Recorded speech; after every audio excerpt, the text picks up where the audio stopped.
नमस्कार। संतोष की रिपोर्ट में आप सबों का स्वागत है। और आज हम संतोष की रिपोर्ट में बात राहुल गांधी की बिहार यात्रा की कर रहे हैं। जी हाँ, राहुल गांधी एक माह के अंतराल में दूसरी बार बिहार आ रहे हैं।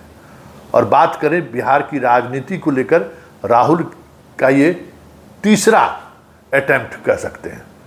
पहले अटेम्प्ट में उन्होंने बिहार के सामाजिक समीकरण को साधने की कोशिश की, जिस दौरान उन्होंने ऐसे सोशल वर्कर, सोशल एक्टिविस्ट से मुलाकात की जो बिहार के अलग अलग हिस्सों में सामाजिक न्याय की लड़ाई अपने तरीके से लड़ रहे हैं। दलितों को, पिछड़ों को, अति पिछड़ों को जगाने का काम कर रहे हैं। पर्यावरण से जुड़े हुए मुद्दों को लेकर संघर्ष कर रहे हैं। मतलब जो स्वयंसेवी संगठन हैं उन पर ज़्यादा वो फोकस रखा। उसी दौरान उन्होंने बीपीएससी के अभ्यर्थियों से भी मुलाकात की, उनके धरना स्थल पर भी गए और फिर दिल्ली वापस लौट गया।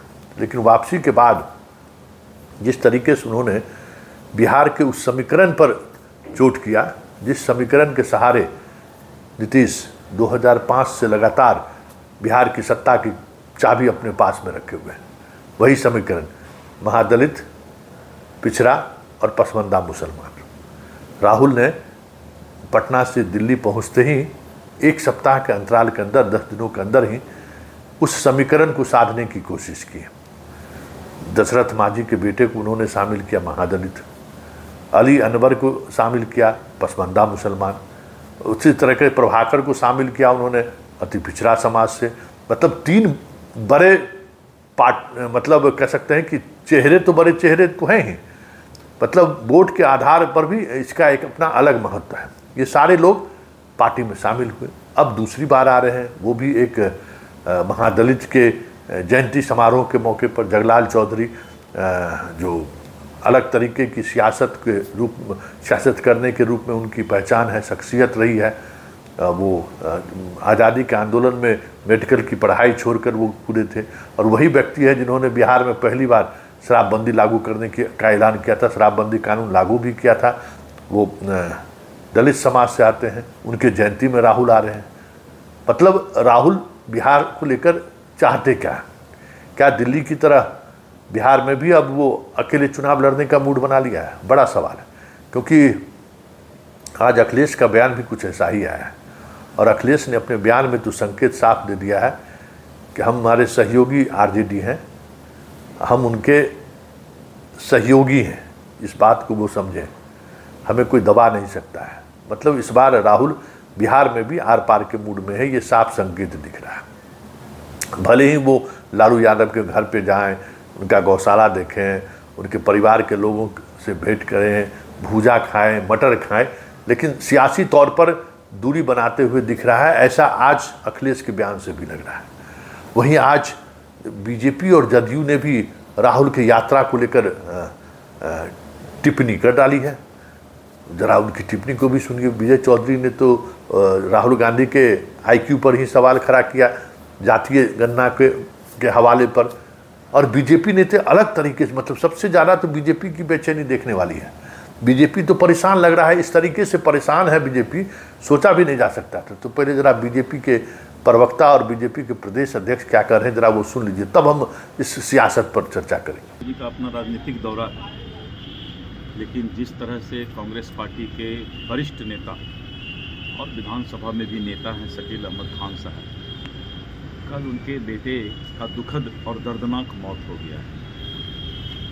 हमको लगता है कि संवेदना के आधार पर कल के राहुल गांधी जी का कार्यक्रम, राजनीतिक कार्यक्रम उचित नहीं होगा। लेकिन फैसला अपना अपना होता है, बड़े लोगों का फैसला है, शायद वहाँ संवेदना कम हो, तो इसीलिए जो है मैं उस पर कुछ नहीं कह सकता। राहुल गांधी जी तो भारत की राजनीति के गजनी हो गए हैं। कभी कभार कोई बात याद आती है और फिर उस बात के पीछे भागने लगते हैं। कांग्रेस को आज तक स्वर्गीय जगलाल चौधरी जी की याद नहीं आई, अभी अचानक से उनकी याद आई है। चुनाव के वक्त वैसे बहुत लोगों की याद आती है कांग्रेस को। और राहुल गांधी जी तो जितनी ज्यादा बार बिहार आएंगे उतना ज्यादा उनके सहयोगी दबाव में रहेंगे, खास करके राष्ट्रीय जनता दल। क्योंकि राहुल गांधी जी का ट्रैक रिकॉर्ड रहा है, जिस जगह जितना ज्यादा जाते हैं वहां कांग्रेस और उनके सहयोगी उतने ही ज्यादा वोटों से हारते हैं। तो राष्ट्रीय जनता दल तो उनके बिहार आने से दबाव में रहेगा ही रहेगा। तो आपने सुना क्या कह रहे हैं, मतलब राहुल की यात्रा को लेकर तेजस्वी तो परेशान होंगे ही स्वाभाविक तौर पर, नहीं तो वो मुसलमान के दरबार में कब गए थे। मधुबनी जाना ही संकेत है, क्या कहते हैं, हिना साहब के बेटे को पार्टी में शामिल करना ही संकेत है कि इनको जितना खतरा बाहरी तत्वों से है उतना गठबंधन के साथियों से भी उतना ही खतरा है। और मुसलमान MY समीकरण उपचुनाव में इनका पूरी तरह से दरक गया है, ये भी साफ देखने को मिला है। और कांग्रेस ने दिलचस्पी नहीं दिखाई तो मुसलमानों का वो समर्थन इनको नहीं मिला, वो भी साफ दिख रहा है। दलितों ने भी इनका समर्थन नहीं दिया। तो आखिर RJD परेशान है ही कि राहुल क्यों बार बार आ रहे हैं। लेकिन जदयू और बीजेपी की परेशानी सोचने वाली बात है, क्योंकि जदयू और बीजेपी जिस तरीके से परेशान है राहुल को लेकर और जिस अंदाज में उनकी प्रतिक्रियाएं आपने सुनी होगी, कुछ तो बात है, कुछ चीज़ें तो हैं जिनको ये बार बार हमें कह सकते हैं कि चुभ रहा है। आखिर इस बिहार की राजनीति में राहुल की प्रासंगिकता क्या है, क्या कर सकते हैं राहुल, बड़ा सवाल है। कोई ऐसी राजनीति तो वो विधा के माहिर खिलाड़ी तो है नहीं, वो सिर्फ सिंबॉलिक पॉलिटिक्स कर रहे हैं, आइडेंटिटी पॉलिटिक्स कर रहे हैं। बिहार में जो कांग्रेस के जो पुराने वोट बैंक रहे हैं उस वोट बैंक को फिर से खींचने की वो कोशिश कर रहे हैं। लेकिन इसके लिए कोई बड़ा कदम उन्होंने उठाया है पार्टी के अंदर, ऐसा भी नहीं है। हाँ, 2 कार्यक्रम में वो शामिल हो रहे हैं, एक में हो गए हैं, एक में होना है। एक दिल्ली में हुआ, उस दोनों कार्यक्रम के बीच में मिलन समारोह हुआ, अली अनवर भी आए, दशरथ मांझी के बेटे भी आए, अति पिछड़ा समाज का एक नेता भी आया। तो ये सारी बातें हुई, लेकिन इसको लेकर बीजेपी जदयू इतना परेशान है, ये वाकई में समझने वाली बात है।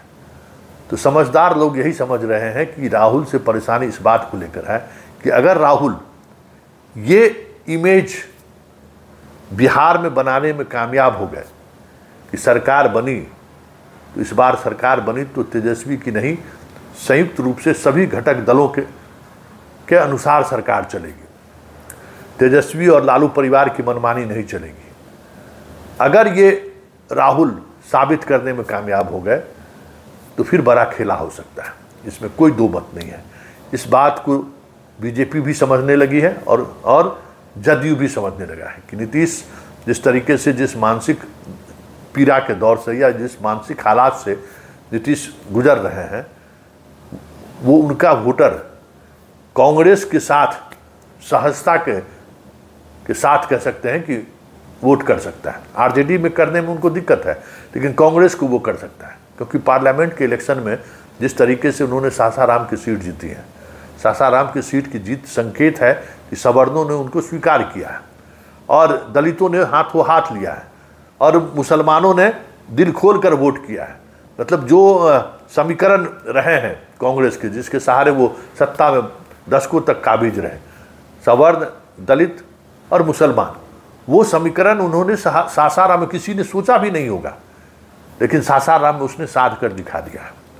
इतना ही नहीं, किशनगंज में भी, कटिहार में भी और भागलपुर में भी, भले भागलपुर सीट कांग्रेस नहीं जीती हो, लेकिन भागलपुर में भी वो अपने परंपरागत वोट को खींचने में कामयाब होते हुए जरूर दिखेंगे। मोदी लहर के बावजूद भी अजीत शर्मा अपने भूमियार बिरादरी के लोगों का वोट लाने में वो कामयाब रहे। भले पूरी वोट वो अपनी तरफ नहीं ला पाए, लेकिन वोटर को हाथ छाप पर एक बार फिर से आने को मजबूर उन्होंने जरूर किया। मुसलमान तो उनके साथ पूरी तौर पर खड़े हो ही गए थे।